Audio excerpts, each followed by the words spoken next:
Bonjour et bienvenue à Lumière de la Parole, ici Dominique Lerouzès, prêtre de l'Église catholique de Québec. Alors, je suis heureux de vous accueillir en ce 12 juin, fête de la Sainte Trinité.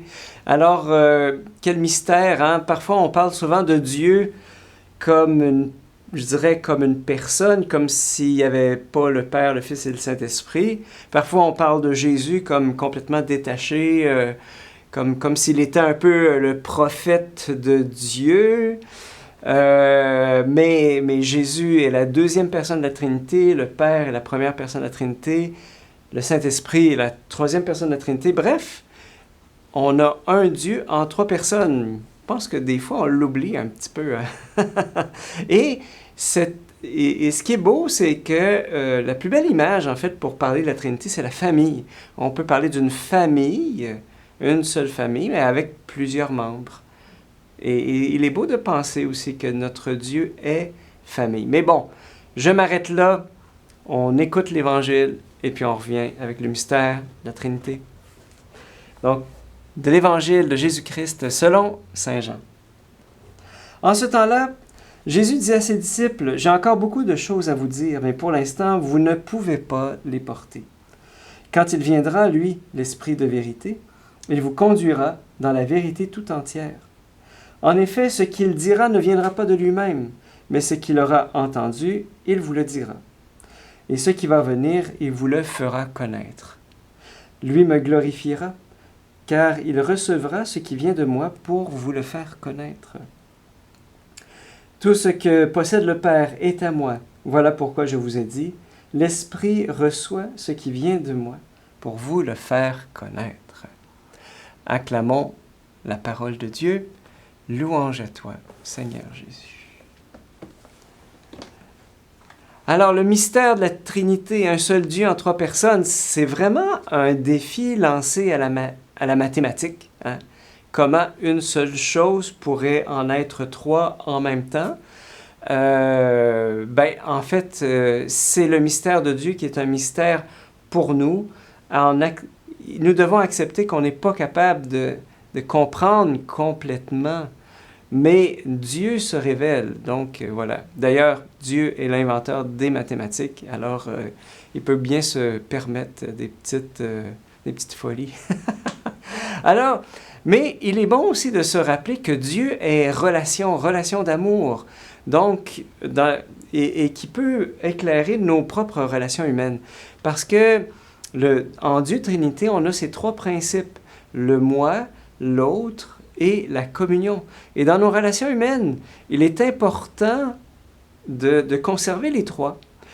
Moi, voilà, moi c'est important, l'autre est aussi important, et surtout la communion. Et donc, moi, eh bien, on doit faire attention de ne pas se laisser absorber par les autres, ce que veulent les autres, hein, dans le plaire aux autres. Mais de la même manière aussi, on n'a pas à se séparer des autres, à être indépendant des autres dans l'égoïsme, et donc à vivre en communion. Donc, le Père, le Fils et le Saint-Esprit. Il y a quelque chose qui nous éclaire. Le mystère de la Trinité est beaucoup plus proche de nous que l'on pense. Hein? Et surtout, quand on réalise qu'on a été créé à l'image et à la ressemblance de Dieu, et nous sommes donc appelés à la communion. C'est magnifique de réfléchir à ça. Et donc, Jésus, dans l'Évangile, nous dit, parce qu'il est vraiment question du Père, du Fils et de l'Esprit Saint dans l'Évangile d'aujourd'hui. Et Jésus dit, « J'ai encore beaucoup de choses à vous dire, mais vous ne pouvez pas les porter. Quand il viendra, lui, l'Esprit de vérité, il vous conduira vers la vérité tout entière. » Qu'est-ce que ça veut dire? Alors, deux choses aujourd'hui. Ce que l'on ne peut pas porter, eh bien d'abord, concerne la vie de Dieu. Hein? Et c'est pourquoi Jésus doit...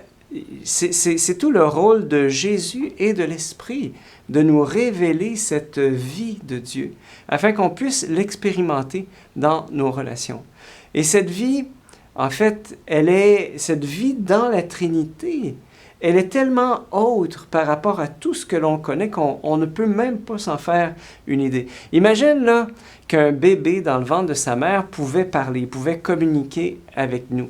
Et que le bébé te dirait, ben, c'est quoi qu'il y a à l'extérieur du ventre de maman, tu sais? Alors, ben là, tu pourrais lui dire, ben, il y a des gens, il y a des arbres, il y a le ciel, les fleurs, les maisons, etc. Mais il dirait, mais c'est quoi des gens? C'est quoi une maison? C'est quoi des arbres? Parce que dans le ventre de sa mère, il n'y a absolument aucune expérience de tout ça. Et c'est là qu'on a à se poser la question, mais qu'est-ce qu'il y a de commun entre un bébé qui est dans le ventre de sa mère puis ce que l'on vit? Et finalement, c'est le lien d'amour qu'il y a entre lui et sa mère. Eh bien, à partir de ça, on pourrait lui faire comprendre, ben, tu sais, la plus belle chose que tu vas trouver de l'autre côté, c'est l'amour. L'amour, c'est la plus belle chose au monde. Voilà, l'amour reçu, l'amour donné. Voilà, même si tout le reste va lui échapper, au moins il va comme comprendre l'essentiel. Ben, je dirais que il en est de même par rapport à ce que nous vivons aujourd'hui, actuellement dans ce monde, et ce que nous serons appelés à vivre lorsque nous serons au ciel, c'est-à-dire que le ciel ne sera rien d'autre que la vie unie à la Sainte Trinité. Donc, tous les détails nous échappent, mais nous savons qu'il y aura un lien profond avec l'amour. Nous sommes faits pour l'amour, un amour infini. Voilà, l'amour donné, l'amour reçu. Bon, ça c'était la première chose. Quand Jésus nous parle, vous ne pouvez pas porter les choses, voilà, mais l'Esprit viendra et vous révélera la vérité tout entière. Donc ça c'était la première chose. La deuxième chose, c'est concernant nous, notre propre vie. Alors quand il dit « j'ai encore beaucoup de choses à vous dire, mais vous ne pouvez pas les porter », eh bien, de quoi parle-t-il? Il nous parle aussi de nous, de notre propre vie. Et j'ai donné samedi dernier, là, il y a 8 jours, une image que je veux reprendre ici parce elle nous permet de bien comprendre de quoi il est question. C'est, imagine que tu pouvais revenir dans le passé, hein, pour venir te rencontrer toi-même, par exemple, à l'âge de 18 ans, et que là, tu aurais la chance de te parler à toi-même, tu sais. Et là, tu pourrais te dire à toi-même, ben, à 20 ans, là, brûle pas le feu rouge, parce que sinon, tu vas faire un gros accident, tu vas te ramasser 2 mois à l'hôpital. T'sais. Ou bien, à 24 ans, tu vas rencontrer l'homme de ta vie, puis ça va être un mariage tellement beau. Puis là, ben toi, à 18 ans, tu pourrais te demander à toi-même aujourd'hui, ben, comment de temps on va être ensemble, tu sais, puis hein, ça éveille toutes les inquiétudes aussi, hein, à la fois les désirs, mais aussi les inquiétudes. Puis imagine si tu te disais à toi-même toutes les épreuves, les souffrances que tu vas traverser dans toute ta vie. Moi, là, personnellement, là, si je me disais ça à moi-même à 18 ans, je pense que mon moi à 18 ans ne serait pas capable de porter tout ça. Voyez? Alors pour moi, quand Jésus nous dit « J'aurai encore beaucoup de choses à vous dire, mais vous n'avez pas la force de les porter », ça peut très bien se rapporter à ce que l'on va devenir, au futur.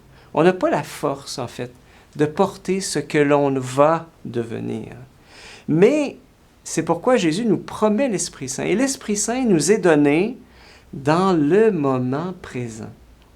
Pas dans le futur, pas dans le passé, dans le moment présent. Et donc, la Trinité entière nous accompagne à toutes les étapes de notre vie, de notre jeunesse à notre vieillesse, et nous dévoile en fait qui nous sommes dans le grand déroulement de notre vie. Et c'est ça qui est beau. Dieu est un Dieu qui nous accompagne dans nos apprentissages, dans nos erreurs, dans nos relèvements, dans nos chutes, dans nos péchés, dans nos pardons, dans nos... voilà. Et c'est ça c'est beau. Ça c'est beau. La vérité qui nous est révélée par l'Esprit Saint, c'est à la fois la vie de Dieu mais à la fois qui nous sommes. Apprendre à se connaître en vérité dans un dialogue avec la Trinité, c'est une grosse tâche à remplir et c'est peut-être la plus belle manière d'apprendre à se connaître. Donc, à la fin de cette capsule, je te pose la question. Je te pose la question pas facile à répondre. Tu ne pourras pas répondre rapidement. Quel est le moment de ta vie où tu t'es senti le plus accompli, le plus réussi, le plus à ta place, là? Et serais-tu capable de faire un lien entre ce moment-là et Dieu Trinité qui t'accompagne à tous les moments de ta vie? Bonne question, hein?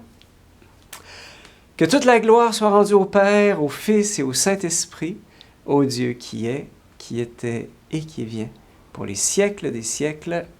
Amen.